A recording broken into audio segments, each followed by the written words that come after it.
ಬಾಗಲಕೋಟೆ ಜಿಲ್ಲೆ ಶ್ರೀಕ್ಷೇತ್ರ ಧರ್ಮಸ್ಥಳ ಗ್ರಾಮಾಭಿವೃದ್ಧಿ ಯೋಜನೆ ಬಿಸಿ ಟ್ರಸ್ಟ್ರಿ ಹಾಗೂ ಪ್ರಗತಿಬಂಧು ಸ್ವಸಹಾಯ ಸಂಘಗಳ ಒಕ್ಕೂಟಗಳು ಹಾಗೂ ಶೌರ್ಯ ಶ್ರೀಧರ್ಮಸ್ಥಳ ವಿಪತ್ತು ನಿರ್ವಹಣಾ ಘಟಕ ಹುನಗುಂದ ವಲಯ ಇವರ ಸಂಯುಕ್ತಾಶ್ರಯದಲ್ಲಿ ಪರಮಪೂಜ್ಯ ಡಾಕ್ಟರ್ ದಿವೀರೇಂದ್ರ ಹೆಗ್ಗಡೆಯವರ ಹಾಗೂ ಮಾತೋಶ್ರೀ ಡಾಕ್ಟರ್ ಹೇಮಾವತಿ ವಿಗೆಗ್ಗಡೆಯವರ ಕೃಪಾ ಆಶೀರ್ವಾದದೊಂದಿಗೆ ದಿನಾಂಕ ನವೆಂಬರ್ 9, 2025 ರಂದು ಮುಂಜಾನೆ 8 ಗಂಟೆಗೆ ಸಾಮೂಹಿಕ ಶ್ರೀಸತ್ಯನಾರಾಯಣ ಪೂಜೆ ಜರುಗಿ ನಂತರ ಧಾರ್ಮಿಕ ಸಭಾ ಕಾರ್ಯಕ್ರಮದ ಉದ್ಘಾಟನಾ ಸಮಾರಂಭವು ಶ್ರೀಯಮರೇಶ್ವರ ದೇವರು ಗಚ್ಚಿನಮಠರ ದಿವ್ಯ ಸಾನ್ನಿಧ್ಯದಲ್ಲಿ ಹಾಗೂ ಹುನಗುಂದ ಪುರಸಭೆ ಅಧ್ಯಕ್ಷೆ ಶ್ರೀಮತಿ ಭಾಗ್ಯಶ್ರೀ ರೇವಡಿರ ಅಧ್ಯಕ್ಷತೆಯಲ್ಲಿ ಹುನಗುಂದ ಪಟ್ಟಣದ ಶ್ರೀಸಂಗಮೇಶ್ವರ ದೇವಸ್ಥಾನದ ಕಲ್ಯಾಣ ಮಂಟಪದ ಸಭಾಂಗಣದಲ್ಲಿ ಜರುಗಿತು. ಧರ್ಮಸ್ಥಳ ಗ್ರಾಮಾಭಿವೃದ್ಧಿ ಟ್ರಸ್ಟಿನ ಹುನಗುಂದ ತಾಲೂಕಾ ವಲಯದ ಮೇಲ್ವಿಚಾರಕರಾದ ಅರುಣಕುಮಾರರು ಟ್ರಸ್ಟಿನಿಂದ ಕೈಗೊಂಡ ಪ್ರಗತಿಯ ವಾರ್ಷಿಕ ವರದಿ ವಾಚಿಸುತ್ತಾ ಹುನಗುಂದ ತಾಲೂಕಲ್ಲಿ ಒಟ್ಟು 7 ಕಾರ್ಯಕ್ಷೇತ್ರಗಳು 9 ಒಕ್ಕೂಟಗಳಿದ್ದು ಸಾವಿತ್ರಿ ನಿರ್ಮಲಾ ಬಸಮ್ಮ ಗುಲ್ಲಾಜ ಮಂಜುಳಾ ಚೌಡಮ್ಮನವರು ಸೇವಾ ಪ್ರತಿನಿಧಿಗಳಾಗಿ ಕಾರ್ಯನಿರ್ವಹಿಸುತ್ತಿದ್ದನ್ನು ಪ್ರಸ್ತಾಪಿಸಿದರು. ನಂತರ ಕೃಷಿಪೂರಕವಾಗಿ ವಲಯದಲ್ಲಿ 180 ಪ್ರಗತಿಬಂಧು ಹಾಗೂ 129 ಸ್ವಸಹಾಯ ಸಂಘಗಳ ರಚನೆ, ಒಟ್ಟು 309 ಸಂಘಗಳಲ್ಲಿ 260 ಸದಸ್ಯರಿದ್ದು 35 ಲಕ್ಷ ರೂಪಾಯಿಗಳ ಉಳಿತಾಯ ಹಾಗೂ ತಾಲೂಕಿನಲ್ಲಿ 29,954 ಸದಸ್ಯರಿದ್ದು ಇವರಲ್ಲಿ ಸುಮಾರು 3 ಕೋಟಿ ಉಳಿತಾಯ ಮಾಡಿಸಲಾಗಿದ್ದು ತಾಲೂಕಿನಲ್ಲಿ 3,685 ಸಂಘಗಳ ರಚನೆಯೊಂದಿಗೆ ಸ್ಥಳೀಯ ಕಾರ್ಯಕರ್ತರಿಂದ ನಿರ್ವಹಣೆಯಾಗುತ್ತಿರುವ ಅಂಕಿಸಂಖ್ಯೆಯನ್ನು ಮಂಡಿಸಿದರು. ನಂತರ ಪ್ರಗತಿನಿಧಿ ಯೋಜನೆಯಡಿಯಲ್ಲಿ ಅಭಿವೃದ್ಧಿ ಪೂರಕವಾಗಿ ಪ್ರೇರಣೆ ಮತ್ತು ಮಾರ್ಗದರ್ಶನದೊಂದಿಗೆ ಆರ್ಥಿಕ ಬಂಡವಾಳ ಒದಗಿಸುವ ನಿಟ್ಟಿನಲ್ಲಿ ರಾಷ್ಟ್ರೀಕೃತ ಬ್ಯಾಂಕನಿಂದ ಸುತ್ತುನಿಧಿ ಉತ್ಪಾದಕ ನಿಧಿ ಮತ್ತು ಮೂಲಸೌಕರ್ಯ ನಿಧಿ ಉದ್ದೇಶಗಳಿಗೆ ಈವರೆಗೆ ಹುನಗುಂದ ವಲಯಕ್ಕೆ 60 ಕೋಟಿ ರೂಪಾಯಿಗಳ ಪ್ರಗತಿನಿಧಿ ಹಾಗೂ ತಾಲೂಕಿನಲ್ಲಿ 680 ಕೋಟಿ ಸಾಲ ಸೌಲಭ್ಯ ಒದಗಿಸಿದ್ದನ್ನು ಪ್ರಸ್ತಾಪಿಸಿದರು. ನಂತರ ಪ್ರಗತಿರಕ್ಷಾ ಕವಚ ಯೋಜನೆಯಡಿಲ್ಲಿ ಅಕಾಲಿಕ ಮರಣದ ಆಧಾರ ಸ್ತಂಭ ವ್ಯಕ್ತಿಗಳ 867 ಕುಟುಂಬಗಳಿಗೆ 4,69,16,997 ರೂಪಾಯಿಗಳ ಮೊತ್ತದ ಸಾಲ ರಿಯಾತಿ ಮಾಡಿದ್ದನ್ನು ಪ್ರಸ್ತಾಪಿಸಿದರು. ನಂತರ ಆರೋಗ್ಯ ರಕ್ಷಾ ಕವಚ ಯೋಜನೆಯಡಿಯಲ್ಲಿ ಹುನಗುಂದ ವಲಯದಲ್ಲಿ 26 ಕುಟುಂಬದ ಸದಸ್ಯರಿಗೆ 67,95,000 ವೆಚ್ಚದಲ್ಲಿ ಉಚಿತ ಚಿಕಿತ್ಸೆ ಪಡೆದಿದ್ದು ಹಾಗೂ ಪರಿಸರ ಜಾಗೃತಿಗೆ 11 ಶಾಲೆಗಳಲ್ಲಿ 1,000 ಗಿಡ ನೆಡುವಿಕೆ ಹಾಗೂ ಸರಕಾರದ ಯೋಜನೆಗಳು ಸುಲಭವಾಗಿ ತಲುಪಿಸಲು ಸಾಮಾನ್ಯ ಸೇವಾ ಕೇಂದ್ರ ಸ್ಥಾಪನೆಯಾಗಿದ್ದನ್ನು ಪ್ರಸ್ತಾಪಿಸಿದರು. ನಂತರ ಸುಜ್ಞಾನ ನಿಧಿ ಶಿಷ್ಯವೇತನ ಯೋಜನೆಯಡಿ ಈ ಯೋಜನೆ ಪಾಲುದಾರ ಕುಟುಂಬಗಳ ಮಕ್ಕಳ ತಾಂತ್ರಿಕ ಮತ್ತು ವೃತ್ತಿಪರ ಶಿಕ್ಷಣಕ್ಕೆಂದು ವಲಯದಲ್ಲಿ ಒಟ್ಟು 137 ವಿದ್ಯಾರ್ಥಿಗಳಿಗೆ 2024-25ನೇ ಸಾಲಿನಲ್ಲಿ 81,800ಗಳಂತೆ ಈವರೆಗೆ 65,70,000 ರೂಪಾಯಿಗಳು ಕ್ಷೇತ್ರದಿಂದ ಸಹಾಯಧನ ನೀಡಿಕೆ ಹಾಗೂ ತಾಲೂಕಿನ 10 ಗ್ರಾಮಗಳಲ್ಲಿ 150 ಜನ ವಿಪತ್ತು ನಿರ್ವಹಣೆಗೆ ಸ್ವಯಂ ಸೇವಕರನ್ನು ಘಟಕಗಳನ್ನಾಗಿಸಿ 2 ಲಕ್ಷ ರೂಪಾಯಿಗಳ ಪರಿಕರಗಳನ್ನು ಒದಗಿಸಿ ಸುಮಾರು 700 ಸೇವೆಗಳು ನೀಡಿ 2 ಲಕ್ಷ ರೂಪಾಯಿಗಳು ಸಹಾಯ ನೀಡಿದ್ದನ್ನು ಪ್ರಸ್ತಾಪಿಸಿದರು. ನಂತರ ಜನಮಂಗಳ ಯೋಜನೆಯಡಿಯಲ್ಲಿ ತಾಲೂಕಿನ 65 ಕುಟುಂಬಗಳಿಗೆ ವೀಲ್ಚೇರ್ ಮತ್ತು ಕೊಮೋಡ ವೀಲ್ಚೇರ ಹಾಗೂ ವಾಟರ್ ಬೆಡ್ ವಾಕಿಂಗ್ ಸ್ಟಿಕ್ನಂತಹ ಪರಿಕರಗಳ ವಿತರಣೆ ಹಾಗೂ ಶಿಕ್ಷಕರಿಲ್ಲದ ಶಾಲೆಗಳಿಗೆ ಜ್ಞಾನದೀಪ ಯೋಜನೆಯಡಿಯಲ್ಲಿ ಸರಕಾರಿ ಶಾಲೆಗಳಿಗೆ 5 ಜನಾಯ್ಕೆಯಾಗಿ ಸೇವೆ ನೀಡುತ್ತಿರುವ ಹಾಗೂ ಪೂಜ್ಯರ ನೀಡಿದ ಅನುದಾನದಲ್ಲಿ 21 ದೇವಸ್ಥಾನ ಮತ್ತು ಸಮುದಾಯ ಭವನಗಳ ನಿರ್ಮಾಣ ಹಾಗೂ ದುರ್ಬಲ ವರ್ಗದ ಮಹಿಳೆಯರಿಗೆ ಸರ್ವೋತ್ಮುಖ ವ್ಯವಹಾರಿಕ ಜ್ಞಾನ ನೀಡಲೆಂದು 25 ಮಹಿಳಾ ಜ್ಞಾನ ವಿಕಾಸ ಕೇಂದ್ರ ಸ್ಥಾಪಿಸಿ ಮೂಲಸೌಕರ್ಯಗಳ ಮಾಹಿತಿ ನೀಡುವ ಕಾರ್ಯಕ್ರಮಗಳಿಗೆಂದು ಈವರೆಗೆ 20 ಲಕ್ಷ ರೂಪಾಯಿಗಳ ಅನುದಾನ ವಿನಿಯೋಗವಾಗಿದ್ದನ್ನು ಪ್ರಸ್ತಾಪ ಮಾಡಿದರು. ನಂತರ ಸಮುದಾಯಾಭಿವೃದ್ಧಿ ಕಾರ್ಯಕ್ರಮದಡಿಯಲ್ಲಿ ದೇವಸ್ಥಾನ ಮಸೀದಿ ಚರ್ಚಗಳನ್ನು ವರ್ಷದಲ್ಲಿ 2 ಸಾರಿಯಂತೆ ಈವರೆಗೆ 1,600 ಕೇಂದ್ರಗಳಲ್ಲಿ ಸ್ವಚ್ಛತೆ ಪಡಿಸಿದ್ದು ಹಾಗೂ ನಮ್ಮೂರು ನಮ್ಮ ಕೆರೆ ಅಡಿಯಲ್ಲಿ ಹುನಗುಂದ ಮತಕ್ಷೇತ್ರದಲ್ಲಿ 3 ಕೆರೆ ಅಭಿವೃದ್ಧಿಗೆ 22 ಲಕ್ಷ ರೂಪಾಯಿಗಳ ವೆಚ್ಚದ ಅನುದಾನದಲ್ಲಿ ಅಭಿವೃದ್ಧಿಪಡಿಸಿದ ಮತ್ತು 4 ಲಕ್ಷ ರೂಪಾಯಿಗಳ ಅನುದಾನದ ಕಾಮಗಾರಿ ಪ್ರಾರಂಭವಾಗುವುದರ ಬಗ್ಗೆ ಪ್ರಸ್ತಾಪಿಸಿದರು.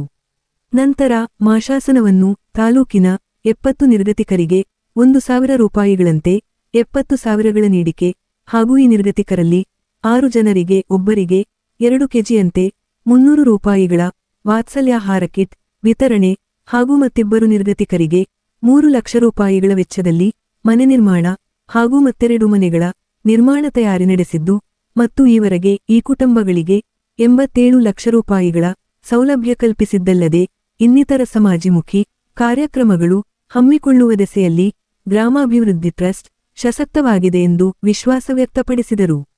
ಈ ಒಂದು ಕಾರ್ಯಕ್ರಮದಲ್ಲಿ ಮುಖ್ಯಾತಿಥಿಗಳಾಗಿ ಜಿಲ್ಲಾ ಟ್ರಸ್ಟಿನ ಜಿಲ್ಲಾ ನಿರ್ದೇಶಕರಾದ ಚನ್ನಕೇಶವ ಹಾಗೂ ವಕೀಲರಾದ ಮಹಾಂತೇಶ ವಾರಿರು, ಮುಖ್ಯ ಅತಿಥಿಗಳ ಪರ ಹಾಗೂ ಅಧ್ಯಕ್ಷತೆ ವಹಿಸಿದ ಶ್ರೀಮತಿ ಭಾಗ್ಯಶ್ರೀ ರೇವಡಿರು ಮಾತನಾಡಿದರು.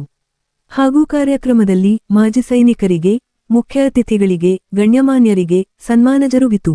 ಹಾಗೂ ಕಾರ್ಯಕ್ರಮದಲ್ಲಿ ಯೋಜನಾಧಿಕಾರಿಗಳಾದ ಸಂತೋಷರು ಸ್ವಾಗತಿಸಿದರೆ, ಆರ್ಚಕರಾದ ರಂಗನಾಥ ಕುಲಕರ್ಣಿ, ಅಖಿಲ ಕರ್ನಾಟಕ ಮಾಜಿ ಸೈನಿಕರ ಸಂಘ ಹುನಗುಂದ ಘಟಕದ ಅಧ್ಯಕ್ಷರಾದ ಗೌರವಾನ್ವಿತ ಸುಬೇದಾರ ಮೇಜರ್ ಬಾಲಪ್ಪ ಕೆರಸೂರ, ಮಾಜಿ ಸೈನಿಕರಾದ ನಾಗಪ್ಪಾಲೂರ ಹಾಗೂ ಜಿಲ್ಲಾ ಜನಜಾಗೃತ ವೇದಿಕೆ ಸದಸ್ಯ ಸಕ್ರಪ್ಪ ಹೋಗಾರ ವೇದಿಕೆ ಅಲಂಕರಿಸಿದ್ದರು.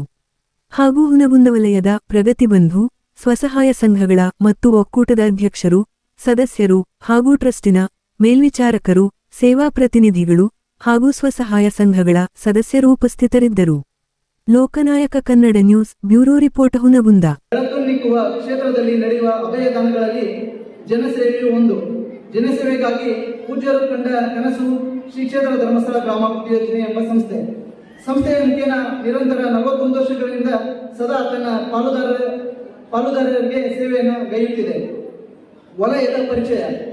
ಹುನಗುಂದ ವಲಯದಲ್ಲಿ ಒಟ್ಟು 7 ಕಾರ್ಯಕ್ಷೇತ್ರಗಳಿದ್ದು 9 ಒಕ್ಕೂಟಗಳಿದ್ದು, ವಲಯದ ಮೇಲ್ವಿಚಾರಕರಾಗಿ ಅರುಣ್ ಕುಮಾರ್, ಸೇವಾ ಪ್ರತಿನಿಧಿಗಳಾಗಿ ವಿದ್ಯಾನಗರ ಸಾವಿತ್ರಿ, ಮಲ್ಲಿಕಾರ್ಜುನ ನಗರದಲ್ಲಿ ನಿರ್ಮಲಾ ಅವರು, ಲಿಂಗನಕಟ್ಟೆ ಬಸಮ್ಮ, ಚಿತ್ತವಾಡಿಯಲ್ಲಿ ಗುರುನಾಥ್ ಅವರು, ನಾಗೂರು ಕಾರ್ಯಕ್ಷೇತ್ರದಲ್ಲಿ ಮಂಜುಳಾ ಅವರು, ಹಿರೇಕೆರೆಯಲ್ಲಿ ಗೀತಾ ಅವರು, ಹೊನ್ನಾಳಿಯಲ್ಲಿ ಚೋಡಮ್ಮ ಇವರುಗಳು ಪ್ರಸ್ತುತ ಕಾರ್ಯನಿರ್ವಹಿಸುತ್ತಿದ್ದಾರೆ. ಪ್ರಗತಿ ಬಂಧು ಸ್ವಸಹಾಯ ಸಂಘಗಳ ರಚನೆ. ಕೃಷಿ ದೇಶದ ಬೆನ್ನೆಲುಬು. ಇದಕ್ಕೆ ಪೂರಕವಾಗಿ ವಲಯದಲ್ಲಿ 180 ಪ್ರಗತಿ ಬಂಧು ತಂಡ ಹಾಗೂ 129 ಸ್ವಸಹಾಯ ಸಂಘಗಳ ರಚನೆ ಮಾಡಿದ್ದು, ಒಟ್ಟು ವಲಯದಲ್ಲಿ 309 ಸಂಘಗಳಲ್ಲಿ 2620 ಸದಸ್ಯರಿದ್ದು 35 ಲಕ್ಷ ರೂಪಾಯಿ ಉಳಿತಾಯವನ್ನು ಮಾಡಿಸಲಾಗಿದೆ. ತಾಲೂಕಿನಲ್ಲಿ ಒಟ್ಟು 29,954 ಸದಸ್ಯರಿದ್ದು, ಇದರಲ್ಲಿ ಸುಮಾರು 3 ಕೋಟಿ ರು ಉಳಿತಾಯವನ್ನು ಈವರೆಗೆ ಮಾಡಿಸಲಾಗಿರುತ್ತದೆ. ತಾಲೂಕಿನಲ್ಲಿ ಸುಮಾರು 3,685 ಸಂಘಗಳನ್ನು ತಾಲೂಕಿನಲ್ಲಿ ರಚನೆ ಮಾಡಿ ನಮ್ಮ ತಾಲೂಕಿನಲ್ಲಿ ಎಲ್ಲ ಗ್ರಾಮಗಳಲ್ಲಿ ಸ್ಥಳೀಯ ಕಾರ್ಯಕರ್ತರ ಮೂಲಕ ನಿರ್ವಹಣೆ ಮಾಡಲಾಗುತ್ತದೆ. ಸಾಲವಿಲ್ಲದೆ ಮೂಲವಿಲ್ಲ ಎಂಬ ಮಾತಿನಂತೆ ಅಭಿವೃದ್ಧಿಗೆ ಪೂರಕವಾಗಿ ಪ್ರೇರಣೆ, ಮಾರ್ಗದರ್ಶನ ನೀಡುವುದರ ಜೊತೆಗೆ ಆರ್ಥಿಕ ಬಂಡವಾಳ ಒದಗಿಸುವ ನಿಟ್ಟಿನಲ್ಲಿ ನಮ್ಮ ತಾಲೂಕಿನಲ್ಲಿ ರಾಷ್ಟ್ರೀಕೃತ ಬ್ಯಾಂಕಿನ ಮೂಲಕ ಸುತ್ತು ನಿಧಿ ಮತ್ತು ಮೂಲಸೌಕರ್ಯ ನಿಧಿ ಉದ್ದೇಶಗಳಿಗೆ ಅನುಗುಣವಾಗಿ ಇಲ್ಲಿಯವರೆಗೆ ಹುನಗುಂದ ವಲಯದಲ್ಲಿ 60 ಕೋಟಿ ಪ್ರಗತಿ ನಿಧಿ ಹಾಗೂ ತಾಲೂಕಿನಲ್ಲಿ ಒಟ್ಟು 680 ಕೋಟಿ ಸಾಲ ಸೌಲಭ್ಯವನ್ನು ಬ್ಯಾಂಕಿನ ಮೂಲಕ ಒದಗಿಸಲಾಗಿರುತ್ತದೆ. ಪ್ರಗತಿ ರಕ್ಷಾ ಕವಚ. ಕುಟುಂಬದ ಆಧಾರ ಸ್ತಂಭವಾಗಿರುವ ಯಾವುದೇ ವ್ಯಕ್ತಿ ಅಕಾಲಿಕ ಮರಣ ಹೊಂದಿದ ಕುಟುಂಬದ ಸಾಲದ ಹೊರೆಯನ್ನು ತಪ್ಪಿಸುವ ಉದ್ದೇಶವನ್ನು ಇಟ್ಟುಕೊಂಡು ಆಗಸ್ಟ್ 2025ರಿಂದ ಪ್ರತಿಯೊಬ್ಬ ಸದಸ್ಯರಿಗೆ ಹಾಗೂ ವಿನಿಯೋಗದಾರರಿಗೆ ಜೀವ ಭದ್ರತಾ ವಿಮೆಯನ್ನು ಮಾಡಲಾಗಿದ್ದು, ಇದುವರೆಗೆ ವಲಯದಲ್ಲಿ ಮರಣ ಹೊಂದಿದ್ದು ಸುಮಾರು ಒಟ್ಟು 867 ಕುಟುಂಬಗಳಲ್ಲಿ ತಾಲೂಕಿನಲ್ಲಿ ಒಟ್ಟು 46,91,69,997 ಮೊತ್ತದ ಸಾಲವನ್ನು ರಿಯಾಯಿತಿ ಮಾಡಲಾಗಿದೆ. ಸದಸ್ಯರಿಗೆ ಹಾಗೂ ಅವರ ಕುಟುಂಬದ ಸದಸ್ಯರಿಗೆ ಅನಾರೋಗ್ಯ ಬಂದಾಗ ನಿಶ್ಚಿಂತೆಯಿಂದ ಚಿಕಿತ್ಸೆ ಪಡೆಯುವ ನಿಟ್ಟಿನಲ್ಲಿ ಆರೋಗ್ಯ ಮತ್ತಿತರ ಸಮಸ್ಯೆಗಳಿಗೆ ಸ್ಪಂದಿಸುವ ಉದ್ದೇಶಕ್ಕಾಗಿ ಪ್ರಾರಂಭಗೊಂಡು ಆರೋಗ್ಯ ರಕ್ಷಾ ಯೋಜನೆಯಲ್ಲಿ ಪ್ರಸ್ತುತ ಆರೋಗ್ಯ ರಕ್ಷಾ ಕವಚ ಕಾರ್ಯಕ್ರಮದಲ್ಲಿ ಒಟ್ಟು ಹುನಗುಂದ ವಲಯದಲ್ಲಿ 26 ಕುಟುಂಬಗಳ ಸದಸ್ಯರಿಗೆ ಸುಮಾರು ಈವರೆಗೆ 67,95,000 ಅನಾರೋಗ್ಯ ಸಂದರ್ಭದಲ್ಲಿ ಉಚಿತ ಚಿಕಿತ್ಸೆಯನ್ನು ನೀಡಲಾಗಿದೆ. ಪರಿಸರ ಕಾರ್ಯಕ್ರಮ. ಹುನಗುಂದ ವಲಯದಲ್ಲಿ ಈವರೆಗೆ ಪರಿಸರ ಜಾಗೃತಿ ಮತ್ತು ಗಿಡ ನಾಟಿ ಕಾರ್ಯಕ್ರಮವನ್ನು ಪ್ರಸ್ತುತ ವರ್ಷ 11 ಶಾಲೆಗಳಲ್ಲಿ ಒಟ್ಟು ಈವರೆಗೆ 1,000 ಗಿಡಗಳನ್ನು ನಾವು ಗಿಡ ನಾಟಿ ಮಾಡಿ ಪರಿಸರ ಜಾಗೃತಿಯನ್ನು ಮೂಡಿಸಲಾಗಿದೆ. ಸಾಮಾನ್ಯ ಸೇವಾ ಕೇಂದ್ರ ಸರ್ಕಾರದ ಆಯ್ದ ಸೇವೆಗಳನ್ನು ಜನರಿಗೆ ಸುಲಭವಾಗಿ ಮುಟ್ಟಿಸುವ ಉದ್ದೇಶವನ್ನು ಇಟ್ಟುಕೊಂಡು ವಲಯದಲ್ಲಿ 5 ಸಾಮಾನ್ಯ ಸೇವಾ ಕೇಂದ್ರಗಳನ್ನು ತೆರೆದಿದ್ದು ಪ್ರಸ್ತುತ ಪಾನ್ ಕಾರ್ಡ್, ಇ-ಶ್ರಮ್ ಕಾರ್ಡ್ ಹಾಗೂ ಆಯುಷ್ಮಾನ್ ಭಾರತ್, ಕಿಸಾನ್ ಕೆವೈಸಿ, ಫಸಲ್ ಬಿಮಾ ಯೋಜನೆ, ಪ್ರಧಾನಮಂತ್ರಿ ಮನ್ಧನ್ ಯೋಜನೆ ಇತ್ಯಾದಿ ಸೇವೆಗಳನ್ನು ನೀಡಲಾಗುತ್ತಿದೆ. ಸುಜ್ಞಾನ ನಿಧಿ ಶಿಷ್ಯ ವೇತನ ಕಾರ್ಯಕ್ರಮ ಯೋಜನೆಯ ಪಾಲುದಾರ ಕುಟುಂಬಗಳ ಮಕ್ಕಳಿಗೆ ತಾಂತ್ರಿಕ ವೃತ್ತಿಪರ ಶಿಕ್ಷಣಕ್ಕೆ ಅನುಕೂಲವಾಗುವಂತೆ ಶ್ರೀ ಕ್ಷೇತ್ರ ಧರ್ಮಸ್ಥಳ ಗ್ರಾಮಾಭಿವೃದ್ಧಿ ಯೋಜನೆಯ ಬೆಳ್ಳಿ ಹಬ್ಬದ ಪ್ರಯುಕ್ತ ಸುಜ್ಞಾನ ನಿಧಿ ಶಿಷ್ಯ ವೇತನವನ್ನು ಕಾರ್ಯಕ್ರಮವನ್ನು ಪ್ರಾರಂಭಿಸಿದ್ದು, ವಲಯದಲ್ಲಿ ಒಟ್ಟು 137 ವಿದ್ಯಾರ್ಥಿಗಳಿಗೆ 2024-25ನೇ ಸಾಲಿನಲ್ಲಿ 81,800 ಮೊತ್ತವನ್ನು ನೀಡುತ್ತಿದ್ದು, ಇದುವರೆಗೆ ತಾಲೂಕಿನಲ್ಲಿ ಹಾಗೂ ವಲಯದಲ್ಲಿ ಈವರೆಗೆ 65,70,000 ರೂಪಾಯಿ ಮೊತ್ತವನ್ನು ಕ್ಷೇತ್ರದಿಂದ ಸಹಾಯಧನವನ್ನು ನೀಡಲಾಗಿದೆ. ದುರ್ಬಲ ವರ್ಗದ ಮಹಿಳೆಯರಲ್ಲಿ ಕುಟುಂಬ ನಿರ್ವಹಣಾ ಜಾಣ್ಮೆ, ಹಣಕಾಸು ವ್ಯವಹಾರ ಜ್ಞಾನ, ಮಕ್ಕಳ ಶಿಕ್ಷಣ, ವ್ಯಕ್ತಿಗತ ಶುಚಿತ್ವ, ಪರಿಸರ ಪ್ರಜ್ಞೆ, ಪೌಷ್ಟಿಕ ಆಹಾರ, ಸ್ವೋದ್ಯೋಗ, ನಾಗರಿಕ ಸೌಲಭ್ಯಗಳ ಮುಂತಾದ ಕಾರ್ಯಕ್ರಮಗಳನ್ನು ಗುರಿಗಳನ್ನು ಯೋಜನೆಗಳನ್ನು ಪ್ರಾರಂಭಿಸಿ ಮಹಿಳಾ ಜ್ಞಾನವಿಕಾಸ ಕಾರ್ಯಕ್ರಮ ಹೇಮಾವತಿ ಹೆಗಡೆ ಅವರ ಅಧ್ಯಕ್ಷತೆಯಲ್ಲಿ ಇಂದು ಜನಪ್ರಿಯ ಕಾರ್ಯಕ್ರಮವಾಗಿ ಬೆಳೆದು ಬಂದಿದೆ. ನಮ್ಮ ತಾಲೂಕಿನಲ್ಲಿ ಒಟ್ಟು 25 ಜ್ಞಾನವಿಕಾಸ ಕೇಂದ್ರಗಳಿದ್ದು, ಈ ಕೇಂದ್ರಗಳ ಮಹಿಳೆಯರಿಗೆ ಆರೋಗ್ಯ, ಶಿಕ್ಷಣ, ನೈರ್ಮಲ್ಯ, ಕಾನೂನು, ಇತರೆ ವಿಷಯಗಳ ಕುರಿತು ಮಾಹಿತಿ ಕಾರ್ಯಕ್ರಮಗಳಿಗೆ ಇದುವರೆಗೆ ಒಟ್ಟು ತಾಲೂಕಿನಲ್ಲಿ 20 ಲಕ್ಷ ಮೊತ್ತದ ಅನುದಾನವನ್ನು ವಿನಿಯೋಗ ಮಾಡಲಾಗಿದೆ. ಕಾರ್ಯಕ್ರಮಗಳು ಶ್ರದ್ಧಾ ಕೇಂದ್ರದ ಸ್ವಚ್ಛತೆ ಪೂಜ್ಯರ ಆಶಯದಂತೆ ತಾಲೂಕಿನಲ್ಲಿ ವಿವಿಧ ಧರ್ಮಗಳ ಧಾರ್ಮಿಕ ಶ್ರದ್ಧಾ ಕೇಂದ್ರಗಳು ಆಗಿರುವ ದೇವಸ್ಥಾನ, ಮಸೀದಿ, ಚರ್ಚ್ಗಳನ್ನು ಒಂದು ವರ್ಷದಲ್ಲಿ 2 ಬಾರಿ ಈ ಧಾರ್ಮಿಕ ಕೇಂದ್ರಗಳನ್ನು ಒಕ್ಕೂಟ ಪದಾಧಿಕಾರಿಗಳು ಮತ್ತು ಸ್ಥಳೀಯರ ಸಹಕಾರದಿಂದ ಇದುವರೆಗೆ 1,600 ಧಾರ್ಮಿಕ ಕೇಂದ್ರಗಳನ್ನು ಸ್ವಚ್ಛತೆ ಮಾಡಲಾಗಿರುತ್ತದೆ. ನಮ್ಮ ಊರು ನಮ್ಮ ಕೆರೆ ಹುಣಗುಂದ ತಾಲೂಕಿನ ವ್ಯಾಪ್ತಿಯಲ್ಲಿ ಸೂಳೆಬಾವಿ, ಇಲಾಳ, ಕಂದಗಲ್, ಕೃಷ್ಣಾಪುರ ಗ್ರಾಮಗಳಲ್ಲಿ ಸಾರ್ವಜನಿಕರಿಗೆ ನೀರಿನ ಲಭ್ಯತೆಗೆ ಸಹಾಯವಾಗುವಂತೆ 3 ಕೆರೆಗಳ ಒಟ್ಟು 22 ಲಕ್ಷ ಅನುದಾನದಲ್ಲಿ ಅಭಿವೃದ್ಧಿ ಮಾಡಲಾಗಿರುತ್ತದೆ. ಪ್ರಸ್ತುತ ವರ್ಷದಲ್ಲಿ ಕೃಷ್ಣಾಪುರ ಕೆರೆಯನ್ನು ಅಭಿವೃದ್ಧಿಪಡಿಸಲು 4 ಲಕ್ಷದ ಅನುದಾನ ಮಂಜೂರಾತಿಯನ್ನು ಪಡೆದುಕೊಂಡಿದ್ದು, ಕಾಮಗಾರಿಯನ್ನು ಪ್ರಾರಂಭಿಸಬೇಕಾಗಿರುತ್ತದೆ. ತಾಲೂಕಿನಲ್ಲಿ ಪ್ರತಿ ತಿಂಗಳು 70 ನಿರ್ಗತಿಕ ಫಲಾನುಭವಿಗಳಿಗೆ ತಿಂಗಳಿಗೆ ಪ್ರತಿ 1,000 ರೂಪಾಯಿಗಳಂತೆ 70,000 ರೂಪಾಯಿ ಮೊತ್ತವನ್ನು ನೀಡಲಾಗುತ್ತಿದೆ. ಈ ಸದಸ್ಯರ ಪೈಕಿ 6 ಜನರಿಗೆ ಪ್ರತಿ ತಿಂಗಳು ಒಬ್ಬರಿಗೆ 2 ಕೆಜಿ ಅಂತೆ ಸುಮಾರು 300 ರೂಪಾಯಿ ಮೌಲ್ಯದ ವಾತ್ಸಲ್ಯ ಕಿಟ್ ಆಹಾರ ವಿತರಣೆ ಮಾಡಲಾಗುತ್ತಿದೆ. ಈ ಫಲಾನುಭವಿಗಳಲ್ಲಿ ಬೆನ್ನಕಣ, ಡೋಣಿ ಮತ್ತು ಭೀಮನಗಡ ಗ್ರಾಮದ 2 ನಿರ್ಗತಿಕರಿಗೆ 3 ಲಕ್ಷ ರೂಪಾಯಿ ವೆಚ್ಚದಲ್ಲಿ ಮನೆ ನಿರ್ಮಾಣ ಮಾಡಿಕೊಡಲಾಗಿರುತ್ತದೆ. ಈ ವರ್ಷದಲ್ಲಿ 2 ಮನೆ ಹೊಸದಾಗಿ ರಚನೆ ಮಾಡಲು ತಯಾರಿ ಮಾಡಿಕೊಳ್ಳಲಾಗಿದೆ. ಇದುವರೆಗೆ ತಾಲೂಕಿನಲ್ಲಿ ಒಟ್ಟು ಈ ಕುಟುಂಬಗಳಿಗೆ 87 ಲಕ್ಷ ರೂಪಾಯಿ ಸೌಲಭ್ಯವನ್ನು ನೀಡಲಾಗಿರುತ್ತದೆ.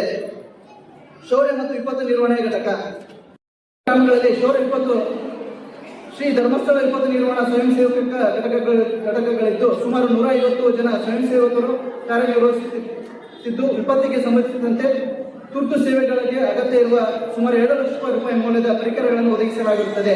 ಇದುವರೆಗೆ ಈ ಘಟಕಗಳಲ್ಲಿ ರಸ್ತೆ ರಿಪೇರಿ, ದೇವಸ್ಥಾನ, ಶಾಲಾ ಸ್ವಚ್ಛತೆ, ಅತಿವೃಷ್ಟಿ, ಅನಾವೃಷ್ಟಿ ಸಂದರ್ಭದಲ್ಲಿ ಸುಮಾರು 700 ಸೇವೆಗಳನ್ನು ನೀಡಿದ್ದು ಒಟ್ಟು 2 ಲಕ್ಷ ರೂಪಾಯಿ ಸಹಕಾರವನ್ನು ನೀಡಲಾಗುತ್ತದೆ. ಜನಮಂಗಳ ಕಾರ್ಯಕ್ರಮ ಪೂಜ್ಯರ ಆಶಯದಂತೆ ಶ್ರೀ ಕ್ಷೇತ್ರ ಧರ್ಮಸ್ಥಳ ಗ್ರಾಮಾಭಿವೃದ್ಧಿ ಯೋಜನೆಯ ಮೂಲಕ ಸದೃಢತೆ, ಶಾರೀರಿಕತೆಯಿಂದ ವಂಚನೆಗೊಳಗಾದ ವಿಶೇಷ ಚೇತನರು ಅನುಭವಿಸುತ್ತಿರುವ ಸಮಸ್ಯೆಗಳ ತೀವ್ರತೆಯನ್ನು ತಗ್ಗಿಸುವ ಸಲುವಾಗಿ ಜನಮಂಗಲ ಕಾರ್ಯಕ್ರಮದ ಅಡಿಯಲ್ಲಿ ವಿವಿಧ ಸಲಕರಣೆಗಳನ್ನು ಉಚಿತವಾಗಿ ನೀಡಲಾಗಿದೆ. ಮನೆ ಬಾಗಿಲಿಗೆ ವಿವಿಧ ಸಲಕರಣೆಗಳನ್ನು ಕಲ್ಪಿಸುತ್ತಿದೆ. ಜೊತೆಗೆ ಅವುಗಳ ಬಳಕೆಯ ಕುರಿತಂತೆ ನಮ್ಮ ಕಾರ್ಯಕರ್ತರು ವಿವರಿಸಿ ಮಾಹಿತಿ ನೀಡುತ್ತಿದ್ದಾರೆ. ನಮ್ಮ ತಾಲೂಕಿನಲ್ಲಿ ಒಟ್ಟು 65 ಕುಟುಂಬದ ಫಲಾನುಭವಿಗಳಿಗೆ wheel chair, water bed, walking stick, commode wheel ಚೇರ್ಗಳನ್ನು ವಿತರಿಸಲಾಗಿದೆ. ಜ್ಞಾನದೀಪ ಕಾರ್ಯಕ್ರಮ ಗ್ರಾಮೀಣ ಅಭಿವೃದ್ಧಿಯಲ್ಲಿ ಶಿಕ್ಷಣದ ಪಾತ್ರ ಬಹಳಷ್ಟು ಮಹತ್ವದ್ದಾಗಿದ್ದು, ಗ್ರಾಮೀಣ ಹಾಗೂ ಪಟ್ಟಣ ಪ್ರದೇಶದಲ್ಲಿ ಈಗಲೂ ಶಿಕ್ಷಣದ ಬಹಳಷ್ಟು ಅಸಮಾನತೆ ಕಾಣುತ್ತಿದ್ದು, ಸರ್ಕಾರದ ಹಲವು ಕಾರ್ಯಕ್ರಮಗಳನ್ನು ತಂದರೂ ಶಿಕ್ಷಕರ ಕೊರತೆಯನ್ನು ಸಂಪೂರ್ಣವಾಗಿ ನೀಗಿಸಲು ಸಾಧ್ಯವಾಗದ ಕಾರಣ ಪೂಜ್ಯರು ಯೋಜನೆಯ ಮೂಲಕ ಸರ್ಕಾರಿ ಶಾಲೆಗಳಿಗೆ ಜ್ಞಾನದೀಪ ಶಿಕ್ಷಕರನ್ನು ನಿಯೋಜನೆ ಮಾಡಿದರು. ನಮ್ಮ ತಾಲೂಕಿನಲ್ಲಿ ಪ್ರಸ್ತುತ 5 ಜ್ಞಾನದೀಪ ಶಿಕ್ಷಕರು ಆಯ್ಕೆಗೊಂಡಿದ್ದು ಸೇವೆ ಸಲ್ಲಿಸುತ್ತಿದ್ದಾರೆ. ಮತ್ತು ದೇವಸ್ಥಾನ ಕಟ್ಟಡ ನಿರ್ಮಾಣಕ್ಕೆ ಕ್ಷೇತ್ರದ ಸಹಾಯ ಕರ್ನಾಟಕ ರಾಜ್ಯಾದ್ಯಂತ ಹೊಸ ಸಮುದಾಯ ಭವನ ಹಾಗೂ ದೇವಸ್ಥಾನ ಕಟ್ಟಡಕ್ಕೆ ಶ್ರೀ ಕ್ಷೇತ್ರ ಮೂಲಕ ಪೂಜ್ಯರು ಅನುದಾನವನ್ನು ನೀಡುತ್ತಿದ್ದಾರೆ. ಇದುವರೆಗೆ ನಮ್ಮ ತಾಲೂಕಿನಲ್ಲಿ 21 ದೇವಸ್ಥಾನ ಹಾಗೂ ಸಮುದಾಯ ಭವನ ಕಟ್ಟಡಗಳಿಗೆ ಸುಮಾರು 37 ಲಕ್ಷ ಅನುದಾನವನ್ನು ಕ್ಷೇತ್ರದ ಮೂಲಕ ಒದಗಿಸಲಾಗಿದೆ. ಒಟ್ಟಿನಲ್ಲಿ ಯೋಜನೆಯು ಒಂದು ದೊಡ್ಡ ಆಲದ ಮರವಾಗಿ ರೆಂಬೆ ಕೊಂಬೆಗಳಲ್ಲಿ ಎಲ್ಲಾ ಜೀವಿಗಳಿಗೆ ವಾಸಿಸಲು ಆವಾಸ ಸ್ಥಾನವಾಗಿದ್ದು, ಯೋಜನೆಯಲ್ಲಿ ಸೇರಿಕೊಂಡು ಪ್ರತಿ ಕುಟುಂಬಗಳಿಗೆ ಅಭಿವೃದ್ಧಿ ಮಾರ್ಗದರ್ಶನ ನೀಡುತ್ತಿರುವ ಪರಮ ಪೂಜ್ಯರಿಗೂ ಮಾತಾಶ್ರೀ ಅಮ್ಮನವರಿಗೂ ಅಧಿಕಾರ ವರ್ಗದವರಿಗೂ ಈ ಒಂದು ಕಾರ್ಯಕ್ರಮದ ಯಶಸ್ವಿಗೆ ಪ್ರತ್ಯಕ್ಷ ಹಾಗೂ ಪರೋಕ್ಷವಾಗಿ ಸಹಕರಿಸಿದ ಒಕ್ಕೂಟದ ಎಲ್ಲಾ ಪಾಲುದಾರ ಸದಸ್ಯರಿಗೂ ಊರಿನ ಎಲ್ಲಾ ಸಂಘ ಸಂಸ್ಥೆಗಳ ಪದಾಧಿಕಾರಿಗಳು ಹೊಂದಿಸುತ್ತಾ ಈ ವರದಿಗೆ ಸ್ಥಳೀಯ ಸಂಘ ಸಂಸ್ಥೆಗಳ ಮೂಲಕ ಧಾರ್ಮಿಕ ಸಭೆ ಹಾಗೂ ಸತ್ಯನಾರಾಯಣ ಪೂಜೆ ಸುಮಾರು 1982ರಲ್ಲಿ ಧರ್ಮಸ್ಥಳದಲ್ಲಿ ನಡೆದಂತಹ ಬಹಳ ವಿಶೇಷವಾದ ಒಂದು ಕಾರ್ಯಕ್ರಮ. ಭಗವಾನ್ ಬಾಹುಬಲಿಯ ಏಕಶಿಲಾ ವಿಗ್ರಹದ ಪ್ರತಿಷ್ಠಾಪನೆ. ಪೂಜ್ಯರು ಧರ್ಮಸ್ಥಳದಲ್ಲಿ ಧಾರ್ಮಿಕ ಕ್ಷೇತ್ರದ ಒಂದು ವಿಚಾರವಾಗಿ ಬಾಹುಬಲಿಯ ವಿಗ್ರಹವನ್ನು ಪ್ರತಿಷ್ಠಾಪಿಸಿ ಧರ್ಮಕ್ಷೇತ್ರವನ್ನು ಉನ್ನತೀಕರಿಸಿದ್ರಿ. ಅದರೊಂದಿಗೆ ಪೂಜ್ಯರ ಆಲೋಚನೆ ಹೇಗಿರ್ತದೆ ಅಂತ ಹೇಳುವಾಗ, ಏನಾದರೂ ಒಂದು ಕಾರ್ಯಕ್ರಮ ಮಾಡಬೇಕೆಂದು ಆಲೋಚನೆ ಮಾಡಿ ಜನಸಾಮಾನ್ಯರಿಗೆ ಅನುಕೂಲ ಆಗುವಂತೆ ಧರ್ಮಸ್ಥಳ ಗ್ರಾಮಾಭಿವೃದ್ಧಿ ಯೋಜನೆಯನ್ನು ಆರಂಭಿಸಿದರು. ಅದರೊಂದಿಗೆ ನಮ್ಮ ಇನ್ನೊಂದು ಸಂಸ್ಥೆ ರುಡ್ಸೆಟ್ ಸಂಸ್ಥೆಯನ್ನು ಕೂಡ 1982ರಲ್ಲಿ ಆರಂಭಿಸಿದರು. ಮುಖ್ಯವಾಗಿ ಈ ಕಾರ್ಯಕ್ರಮವನ್ನು ಆರಂಭಿಸಿದ್ದು ಒಂದು ಹೊತ್ತಿನ ಊಟಕ್ಕೂ ಕಷ್ಟ ಇರುವ ಕುಟುಂಬಗಳ ಅಭಿವೃದ್ಧಿಗೆ, ಅವರ ಕೆಲಸವನ್ನು ಅವರೇ ಮಾಡಬೇಕು, ಅವರು ಸ್ವತಃ ದುಡಿದು ಅಭಿವೃದ್ಧಿ ಹೊಂದಬೇಕೆಂಬ ಉದ್ದೇಶಕ್ಕಾಗಿ ಸುಮಾರು 20 ಹಳ್ಳಿಗಳನ್ನು ಒಟ್ಟು ಮಾಡಿಸಿ ಈ ಕಾರ್ಯಕ್ರಮವನ್ನು ಆರಂಭದಲ್ಲಿ ಪೂಜ್ಯರು ಆರಂಭಿಸಿದ್ರು. ಆ ನಂತರದ ಅದೊಂದು ಪ್ರಯೋಗಶಾಲೆಯಾಗಿ ಬೆಳ್ತಂಗಡಿ ತಾಲೂಕನ್ನು ಕೇಂದ್ರೀಕರಿಸಿ ಬಹುಶಃ ಒಂದೊಂದೇ ತಾಲೂಕು ಒಂದೊಂದು ಜಿಲ್ಲೆಯಾಗಿ ಪ್ರಸ್ತುತ ಕರ್ನಾಟಕ ರಾಜ್ಯದ ಸುಮಾರು ಎಲ್ಲ ಹಳ್ಳಿಗಳಲ್ಲಿ ಕೂಡ ಗ್ರಾಮಾಭಿವೃದ್ಧಿ ಯೋಜನೆ ಇದೆ. ಕರ್ನಾಟಕ ರಾಜ್ಯದ ಬಿಟ್ಟು ಹೊರ ಜಿಲ್ಲೆ ನಮ್ಮ ರಾಜ್ಯವಾದ ಕೇರಳದಲ್ಲಿ ಕಾಸರಗೋಡು ಜಿಲ್ಲೆಯಲ್ಲಿ ಗ್ರಾಮಾಭಿವೃದ್ಧಿ ಯೋಜನೆ. ಒಂದು ಮನುಷ್ಯನ ಹುಟ್ಟಿನಿಂದ ಸಾವಿನ ತನಕ ಕೂಡ ಕಾರ್ಯಕ್ರಮ ಇದೆ ಅಂತ ಹೇಳಿದ್ರೆ, ಪೂಜ್ಯ ಧರ್ಮಾಧಿಕಾರಿಗಳು ಕೇವಲ ಒಂದು ಟ್ರಸ್ಟ್ ಅನ್ನು ಮಾತ್ರ ಅವರು ರಚನೆ ಮಾಡಲಿಲ್ಲ. ಬೇರೆ ಬೇರೆ ಭಾಗದಿಂದ, ಒಂದು ಉದಾಹರಣೆಗೆ ಹೇಳೋದಾದ್ರೆ ಧರ್ಮಸ್ಥಳ ಗ್ರಾಮಾಭಿವೃದ್ಧಿ ಯೋಜನೆ ಹೇಗೆ ಒಂದು ಟ್ರಸ್ಟ್, ಅದೇ ರೀತಿ ನಮ್ಮ ಅಖಿಲ ಕರ್ನಾಟಕ ಜನಜಾಗೃತಿ ವೇದಿಕೆ ಎಂಬ ಒಂದು ಟ್ರಸ್ಟ್ ಬೇರೆ ಇದೆ. ಮಹಿಳೆಯರ ಸಬಲೀಕರಣಕ್ಕಾಗಿ ಸಿರಿ ಗ್ರಾಮೋದ್ಯೋಗ ಎಂಬ ಟ್ರಸ್ಟ್ ಸಪರೇಟ್ ಆಗಿದೆ. ಇದರೊಂದಿಗೆ ನಮ್ಮಲ್ಲಿ ಶಾಂತಿವನ ಟ್ರಸ್ಟ್ ಆಗಿರ್ಬೋದು, ಎಜುಕೇಶನ್ ಟ್ರಸ್ಟ್ ಆಗಿರ್ಬೋದು, ಧರ್ಮೋತ್ಥಾನ ಟ್ರಸ್ಟ್ ಆಗಿರ್ಬೋದು, ಎಲ್ಲ ಕಾರ್ಯಕ್ರಮಗಳನ್ನು ಯಾವ ಉದ್ದೇಶಕ್ಕಾಗಿ ಮಾಡ್ತಾರೆ ಇಟ್ಟುಕೊಂಡು ಸತ್ಯ, ನ್ಯಾಯ, ನೀತಿ, ಧರ್ಮದಲ್ಲಿ ನೀವು ಬದುಕಬೇಕು. ಆನಂತರ ಕ್ಷೇತ್ರದ ಪರಂಪರೆಯಂತೆ 800 ವರ್ಷಗಳಿಂದ ನಡೆದುಕೊಂಡು ಬಂದದ್ದೇನು ಹೇಳಿದ್ರೆ, ಅಲ್ಲಿ ಚತುರ್ದಾನಗಳು, ಅನ್ನದಾನ, ಅಕ್ಷರದಾನ, ಔಷಧದಾನ, ವಿದ್ಯಾದಾನ, ಈ ಚತುರ್ದಾನಗಳಲ್ಲಿ 4 ದಾನ ಧರ್ಮಗಳನ್ನು ಕೇಂದ್ರೀಕರಿಸಿಕೊಂಡು ಪೂಜ್ಯರು ಕೆಲಸ ಮಾಡ್ತಾರೆ. ಧರ್ಮಸ್ಥಳ ಕೇವಲ ಸಾಮಾನ್ಯ ಮಠ ಮಂದಿರಗಳಲ್ಲಾಗಿ ಧಾರ್ಮಿಕ ಕ್ಷೇತ್ರವನ್ನು ಮಾತ್ರ ಕೇಂದ್ರೀಕರಿಸಿ ಕೆಲಸ ಮಾಡ್ತಾ ಇಲ್ಲ, ಅದರೊಂದಿಗೆ ಸಾಮಾಜಿಕ ಕ್ಷೇತ್ರವನ್ನು ಇಟ್ಟುಕೊಂಡು ನಾವು ಇಲ್ಲಿ ಕೆಲಸ ಮಾಡ್ತಾ ಇದ್ದೇವೆ. ಒಂದು ಗಮನಿಸಿ, ಒಂದು ಮನೆಯನ್ನು ನಡೆಸಬೇಕಾದ್ರೆ ನಮಗೆ 10 ಕರ್ನಾಟಕ ರಾಜ್ಯಾದ್ಯಂತ ಮತ್ತು ಕೇರಳ ರಾಜ್ಯದಲ್ಲಿಯೂ ಕೂಡ ತನ್ನ ಸಂಘಟನೆಯನ್ನು ವಿಸ್ತರಿಸಿಕೊಂಡು ಇಡೀ ಗ್ರಾಮೀಣ ಭಾಗದ ಜನರ, ಬಡ ಜನರ, ದುರ್ಬಲರ, ದೀನ ದಲಿತರ ಬಾಳಿಗೆ ಬೆಳಕನ್ನು ಕೊಟ್ಟಿರ್ತಕ್ಕಂಥ ಧರ್ಮಸ್ಥಳ ಸಂಘ ಅಂತ ಹೇಳಲಿಕ್ಕೆ ಇಚ್ಛಪಡ್ತಿದ್ದಾರೆ. ಜನರನ್ನು ಸಂಘಟಿಸಿ ಅವರ ಸಂಘಗಳನ್ನು ರಚಿಸಿ ಆ ಸಂಘಗಳ ಸದಸ್ಯರುಗಳಿಗೆ ಹಣವನ್ನು ಕೊಡಿಸಿ, ಬ್ಯಾಂಕ್ಗಳ ಮುಖಾಂತರ ಹಣವನ್ನು ಸಾಲದ ರೂಪದಲ್ಲಿ ಕೊಡಿಸಿ ಅವರ ಆರ್ಥಿಕವಾಗಿ ಅಭಿವೃದ್ಧಿ ಹೊಂದುವ ರೀತಿಯಲ್ಲಿ ಶ್ರಮ ಪಡ್ತಾ ಇದೆಯಲ್ಲ ಈ ಧರ್ಮಸ್ಥಳದ ಗ್ರಾಮೀಣಾಭಿವೃದ್ಧಿ ಸಂಸ್ಥೆ, ಅದು ನಿಮ್ಮನ್ನ ಆರ್ಥಿಕವಾಗಿ ಗಟ್ಟಿಗೊಳಿಸ್ತದೆ. ಯಾವಾಗ ಒಂದು ಕುಟುಂಬ ಆರ್ಥಿಕವಾಗಿ ಗಟ್ಟಿ ಆಗ್ತದೋ ಆವಾಗ ಇಡೀ ಆ ಗ್ರಾಮ ಆರ್ಥಿಕವಾಗಿ ಸಬಲಗೊಳ್ಳುತ್ತದೆ. ಅಂತ ಸಬಲಗೊಳ್ಳತಕ್ಕಂಥ ಗ್ರಾಮಗಳಿಂದ ಕೂಡಿದ ತಾಲೂಕು, ರಾಜ್ಯ ಆರ್ಥಿಕವಾಗಿ ಅಭಿವೃದ್ಧಿ ಹೊಂದುತ್ತದೆ ಅಂತಕ್ಕಂಥ ವಿಚಾರವನ್ನ ಅದು ಇಟ್ಕೊಂಡು ಇವತ್ತು ಮುಂದುವರಿತಾ ಇದೆ. ಮತ್ತು ಹೇಮಾವತಿ ತಾಯಿ ಅವರಿಗೆ ನಾನು ವಂದನೆಗಳನ್ನು ಸಲ್ಲಿಸ್ತಾ ಏನು ಅದ್ಭುತವಾಗಿರ್ತಕ್ಕಂಥ ಕಾರ್ಯ, ಇಡೀ ನಮ್ಮ ರಾಜ್ಯದ ಎಲ್ಲ ಗ್ರಾಮೀಣ ಜನರ ಆರ್ಥಿಕ ಬದುಕನ್ನು ಸುಧಾರಿಸ್ತಕ್ಕಂಥ ಕೆಲಸವನ್ನು ಮಾಡತಕ್ಕಂಥ ಅವರುಗಳಿಗೆ ವಂದಿಸ್ತಾ, ಈಗಾಗಲೇ ಸಾಕಷ್ಟು ಅಂತಂದ್ರೆ ಬಹಳ ಸರಳವಾಗಿ ನಾವು ನೀವು ತಿಳ್ಕೊಂಡಿರುವ ರೀತಿಯೊಳಗೆ ಹೇಳಬೇಕು ಅಂತಂದ್ರೆ, ಇನ್ನೊಬ್ಬರ ಮನಸ್ಸನ್ನ ನೋಯಿಸದೇ ಇರುವುದೇ ಧರ್ಮ. ಮುಗಿ ಬಹಳ ವಿಚಾರ ಜನ ಇಲ್ಲ, ನಿರಾಸೆ ಆಗ್ಬಿಟ್ಟು ಏನು ಉಳಿತು ಇರಬೇಕು, ದುರಾಸೆ ಇರಬಾರದು. ಯಾಕೆ ನಿರೀಕ್ಷೆ ನಿಮ್ ಗೆಳತಿ ಎಲ್ಲರೊಂದಿಗೂ ಒಳ್ಳೆತನದಿಂದ ಬದುಕುವುದ ಸಂತೃಪ್ತಿ ಬದುಕು. ಏನ್ ಹಂಗಂದ್ರೆ ಸಂತೃಪ್ತಿ ಬದುಕಂದ್ರೆ, ಉದಾಹರಣೆಗೆ ಅದು ಮಾತು ಹೇಳಲಿಕ್ಕೆ ಇಚ್ಛೆ ಬರ್ತದೆ. ನಮ್ಮ ಮುಂದಿನ ನಾವು ಮನೆಯಲ್ಲಿ ಒಂದು ಲೆಕ್ಕಾಚಾರದ ವಿಚಾರವಾಗಿ ಸತ್ಯನಾರಾಯಣ ಪೂಜೆ ಮಾಡಿಸಿದ್ರೆ ಒಂದು 10,000 ಖರ್ಚಾಗುತ್ತೆ, 20,000 ಖರ್ಚಾಗುತ್ತೆ ಅಂತ ನಾವು ಈ ಕಡೆ ಜನ ಜಾಸ್ತಿ ಸತ್ಯನಾರಾಯಣ ಪೂಜೆ ಮಾಡೋದಿಲ್ಲ. ಬಹಳ ಒಂದು ಶ್ರಾವಣ, ದೀಪಾವಳಿ ಈ ತರ ಒಂದು ಪೂಜೆ ಮಾಡ್ತಾರ. ಇದು ಸಾಮೂಹಿಕವಾಗಿ ಎಲ್ಲರಿಗೂ ಸತ್ಯನಾರಾಯಣ ಪೂಜೆ ಬಗ್ಗೆ ತಿಳಿಸ್ಕೊಡ್ತಾರ. ವರ್ಷಕ್ಕೊಮ್ಮೆ ಇದನ್ನು ನಮ್ಮ ವೀರೇಂದ್ರ ಹೆಗ್ಡೆ ಸರ್ ಅವರು ಹಾಗೂ ಹೇಮಾವತಿ ಅಮ್ಮನವರು ಎಲ್ಲ ಒಂದು ಕರ್ನಾಟಕ ರಾಜ್ಯದಲ್ಲಿ ಒಂದು ತಂದೆ ತಾಯಿ ಸ್ಥಾನವನ್ನು ತುಂಬಿ ಎಲ್ಲರಿಗೂ ಈ ಒಂದು ಪೂಜೆಯ ಒಂದು ಕಾರ್ಯಕ್ರಮವನ್ನು ನೆರವೇರಿಸಿಕೊಡ್ತಾ ಈ ಒಂದು ಸಂಘದಿಂದ ಎಲ್ಲ ಮಹಿಳೆಯರಿಗೂ ಬಹಳ ಅನುಕೂಲವಾಗಿದೆ. ನಾನು ಬಹಳ ಮಾತಾಡಲ್ಲ, ಕಾರ್ಯಕ್ರಮವಿದೆ. ಈ ಒಂದು ಎಲ್ಲ ಸಂಘದ ಬಗ್ಗೆ ಹೇಳ್ಬೇಕಂದ್ರೆ ಎಲ್ಲಾ ರೀತಿಯ ಒಂದು ಆರೋಗ್ಯ ದೃಷ್ಟಿ ಆಗಿರ್ಬೋದು, ಒಂದು ಮನೆ ನಡೆಸ್ತಕ್ಕಂಥ ಮಹಿಳೆಗೆ ಒಂದು ಸ್ವಾವಲಂಬಿ ಆಗಿ ಈ ಒಂದು ಸಂಘ ನಿಂತಿದೆ ಅಂತ ಹೇಳಕ್ ಇಷ್ಟಪಡ್ತೀನಿ.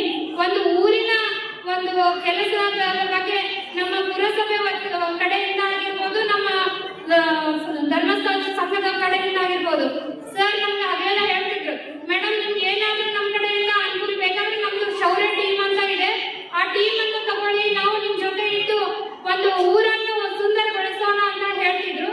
ಇನ್ನೊಂದ್ ಕಡೆ ನಮ್ ಜನರು ಧರ್ಮಸ್ಥಳನೇ ನೋಡಿದ್ದಿಲ್ಲ. ಇಲ್ಲಿ ಒಂದು ಸಂಘದ ಒಂದು ಉಪಯೋಗ ತಗೊಂಡು ಧರ್ಮಸ್ಥಳ ಎಲ್ಲೈತಪ್ಪ ದೂರ ಆಗತ್ತ ಅನ್ಕೊಂಡಿದ್ರು. ಅದೇ ನಮ್ಮ ಸಿದ್ದರಾಮಯ್ಯ ಸಾಹೇಬರು ಎಲ್ಲರಿಗೂ ಕೂಡ ಒಂದು ಉಚಿತ ಬಸ್ ಮೂಲಕ ಧರ್ಮಸ್ಥಳ ಕ್ಷೇತ್ರ ಆಗಿರ್ಬೋದು, ಇನ್ನು ಹಲವಾರು ಕಡೆ ಎಲ್ಲ ಒಂದು ಉಚಿತ ಬಸ್ ಮೂಲಕ ದರ್ಶನವನ್ನು ಪಡೆದುಕೊಂಡು ಬಂದಿರುತ್ತಾರೆ.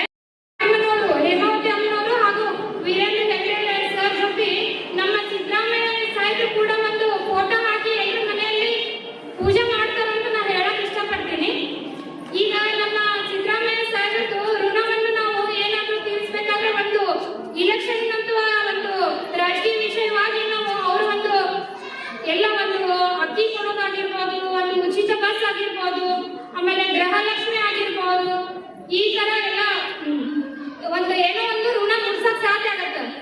ಒಂದೇ ಮಾತಿನಲ್ಲಿ ನಾವು ಹೇಳ್ಬೇಕಂದ್ರೆ ನಾವು ಈ ಒಂದು ಧರ್ಮಸ್ಥಳದ ನಮ್ಮ ವೀರೇಂದ್ರ ಹೆಗ್ಡೆ ಸರ್ ಆಗಿರ್ಬೋದು ಹಾಗೂ ಹೇಮಾವತಿ ಅಮ್ಮನವರ ಋಣವನ್ನು ನಾವು ಯಾವುದೇ ಕಾರಣದಿಂದ ಮುಟ್ಟಿಸಲು ಸಾಧ್ಯವಿಲ್ಲ. ನಾವೆಲ್ಲರೂ ಅವರ ಮಾತುಗಳನ್ನು ಮುಗಿಸುತ್ತೇವೆ.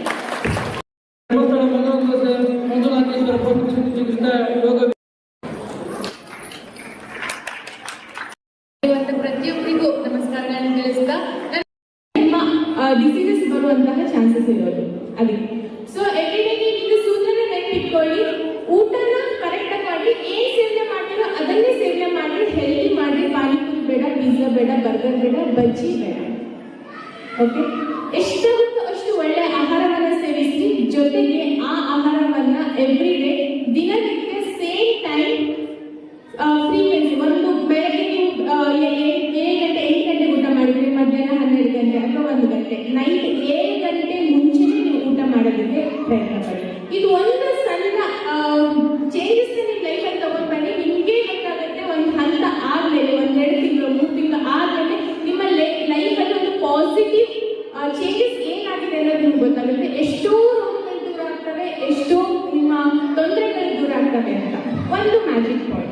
ಓಕೆ, ಇನ್ನು ಎಷ್ಟು ಸೇವನೆ ಮಾಡಬೇಕು, ಹೊಟ್ಟೆ ತುಂಬ ಊಟ ಮಾಡಿರ್ತೀವಿ. ಈಗ ಅದಾದ ನಂತರ ಕಣ್ಣು ಮುಂದೆ ಐಸ್ ಕ್ರೀಮ್ ಕಾಣುತ್ತೆ, ಐಸ್ ಕ್ರೀಮ್ ತಿನ್ನೋಣ. ಚಾಕ್ಲೇಟ್ ಕಾಣುತ್ತೆ, ಚಾಕ್ಲೇಟ್ ತಿನ್ನೋಣ. ಸೊ ಮಕ್ಕಳನ್ನ ನೀವು ಭೇಟಿ ಮಾಡೋಕೆ ಹೋದ್ರೆ ಫಸ್ಟ್ ಟೈಮ್ ಮಕ್ಕಳು ಅಯ್ಯೋ ಮಗು ಬಂದಿದೆ ಇರೋ ಅಂತ ಹೋಗ್ಬಿಟ್ಟು ಅವ್ರಿಗೆ ಹೇಳಿ. ಓಕೆ, ಮಕ್ಕಳು ಹಂಗಡೆಲ್ಲ ಸೇಫ್ ಇದ್ರೆ ಅವ್ರಿಗೆ ಅದೇ ರೀತಿ ಆಗುತ್ತೆ. ಅದು ಗೊತ್ತೇ ಇರೋದಿಲ್ಲ ಅವ್ರಿಗೆ, ನೀವು ಏನ್ ತುಂಬಿರೋ ಅದೇ ಅವ್ರ ತಲೆಯಲ್ಲಿ ಬಿತ್ತನೆ ಆಗ್ಬಿಟ್ಟು ಹೋಗ್ತಾ ಇರೋದು. ಓಕೆ, ಸೊ ಮೊದಲನೇ ಮ್ಯಾಜಿಕ್ ಪಾಯಿಂಟ್ ನಿಮಗೆ ಹೇಳ್ತಾ ಇರೋದು, ಮೊದಲನೇ ಸೂತ್ರ ಒಳ್ಳೆ ಆಹಾರವನ್ನ ಸೇವಿಸಿ. ಅದನ್ನು ಹೇಗೆ ಸೇವನೆ ಮಾಡಬೇಕು ಅಂತ ನಾನು ನಿಮಗೆ ನಿಧಾನವಾಗಿ ಸೇವನೆ ಮಾಡಿ.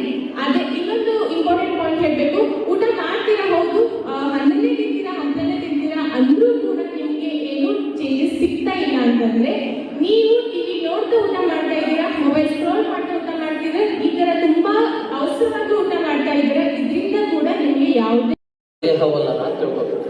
ಅಂದ್ರೆ ದೇವರ ಒಂದು ಪದದೊಳಗ ದೇ ಅಂತಂದ್ರೆ ದೇಹವಲ್ಲನ ಅಂತ, ವ ಅಂತಂದ್ರ ವರ್ಣರಹಿತವಾಗಿರುವಂತ, ರು ಅಂತಂತಂದ್ರ ಆತ ರಂಜನೆಗೆ ಒಳಪಟ್ಟಿರ್ತಾನೆ, ಅಂದ್ರೆ ಆತನಿಗೆ ಯಾವುದೇ ರೂಪ ಇಲ್ಲ ಅಂತ ಹೇಳುವಂಥದ್ದು.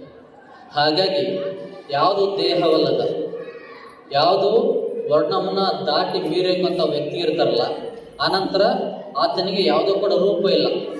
ಆ ರೂಪನ ಯಾರು ಮಾಡಿದ್ರು ನಾವ ಮಾಡಿರ್ತೀವಲ್ಲ, ಆತನಿಗೆ ದೇವರು ಅಂತ ಕರಿತೀವಿ. ಈಗ ಪ್ರಶ್ನೆ ಮಾಡ್ಬೋದು, ನೀವೆಲ್ಲ ಹೇಳಿದ್ರಿ, ನಮ್ಮ ಸಾಕ್ಷಿ ತೋರಿಸಿರ್ತೀವೆಲ್ಲ ಕೇಳ್ಬೋದು. ಅದಕ್ಕೆ ಏನು ಸಾಕ್ಷಿ ಅಂತಂದ್ರೆ, ಈಗ ಮೈಕ್ ಅವ್ರು ಸೌಂಡ್ ಕೊಡ್ತಿರ್ತಾರೆ, ನಾವೇನ್ ಮಾಡ್ಬೇಕ್ರಿ? ಹಾಗಾಗಿ ದೇವರನ್ನ ಮುಟ್ಟು ನೋಡ್ಲಿಕ್ಕೆ ಹೋಗ್ಬಾರ್ದು. ಆತನನ್ನ ನಾವು ಭಾವಗೋಚರವಾಗಿ, ಅಂದ್ರೆ ಆತ ನಮ್ಮ ಕಣ್ಣಿಗೆ ಕಾಣೋಂಗಿಲ್ಲ ಹೊರತು ಆತ ನಮ್ಮ ಜೊತೆ ಎಲ್ಲ ಇರ್ತಾನೆ. ಯಾಕೆ ಅಂತಂದ್ರ ಒಂದು ಚತುರ್ವೇದಗಳೆಲ್ಲ ಕಾಣ್ತೀವಿ. ಆ ಋಗ್ವೇದ ಅನ್ನುವಂಥ 4 ವೇದಗಳೆಲ್ಲ, ಋಗ್ವೇದ ಅಂತ ಒಂದು ಯೋಗ ವೇದ ಬರುತ್ತೆ. ಆ ವೇದದೊಳಗೆ ಒಂದು ಅತ್ಯಂತ ಒಂದು ಶ್ಲೋಕ ಹೇಳ್ತಾರೆ, ಏನಂದ್ರ ಅತ್ಯಧಿಷ್ಠ ದಶಾಂಗುಲ ಅಂತ ಹೇಳ್ತಾರೆ. ಏನು ಅಂತಂದ್ರ ಅದರ ಅರ್ಥ ಎಷ್ಟು ಸುಲಭ ಅಂತಂದ್ರ, ಆತನಿಗೆ ಎಲ್ಲಿ ಹೋದ್ರೂ ಕೂಡ ಸಹಸ್ರ ಬಾಹುಗಳು ಅಂತ ಹೇಳ್ಕೊತಾವ, ಸಹಸ್ರ ಕಣ್ಣುಗಳು ಅಂತ ಹೇಳ್ತಾರೆ, ಸಹಸ್ರ ಪಾದಗಳು ಅಂತ ಹೇಳ್ತಾರೆ, ಸಹಸ್ರ ಶೀರ್ಷ ಅಂತಂದು ಅತ್ಯದ್ಭುತವಾದದ್ದು ಪುರುಷೋಕ್ತ ಅಂತ ಬರುತ್ತೆ. ಹಾಗಾಗಿ ಆತನ ಎಷ್ಟು ಹೇಳಿದ್ರು ಕೂಡ ಕಡಿಮೆ ಅಂತಂದಾನೆ. ಭಗವಂತನ ನಾಮಸ್ಮರಣೆ ಮಾಡಬೇಕು ಅಂತಂದ್ರೆ ಕೇವಲ ಎಲ್ಲಿಂದ ಸಾಧ್ಯ? ಭಕ್ತಿಯಿಂದ ಮಾತ್ರ ಸಾಧ್ಯ. ಹಾಗಾಗಿ ಆ ಭಗವಂತನಲ್ಲಿ ಹೋಗ್ಬೇಕು ಅಂತಂದ್ರೆ ಅದನ್ನ ಇನ್ನೊಂದು ಹೆಸರು ಅಂತಂದ್ರೆ ಈಶ್ವರ ಅಂತ ಕರಿತೀವಿ.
ನಮ್ಮ ಮಾನ್ಯ ಜಿಲ್ಲಾ ನಿರ್ದೇಶಕರು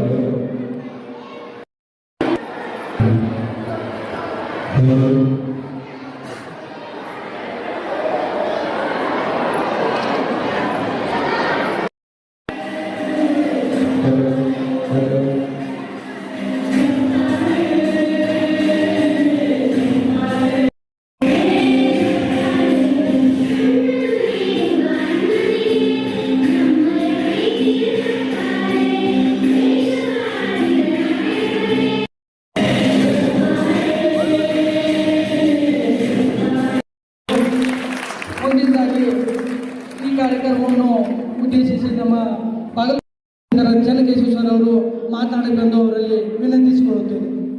ಕೂಡ ಒಂದು ಹುಡುಗ ಬೈಕ್ ತಗೊಂಡು ಬರ್ತಾ ಇದ್ದ. ಓಕೆ, ಆಪೋಸಿಟ್ ಅಂತಂದ್ರೆ ನಾನು ಹೇಳ್ಕೊಡ್ತೀನಿ. ಓಕೆ, ಮಾಡುವಂತಹದ್ದನ್ನ ನಾನು ಮಾತಾಡ್ಬೇಕಾಗಿದೆ. ಓಕೆ, ಕೆಲಸ ಮಾಡೋದು ಎಲ್ಲರೂ ಕೂಡ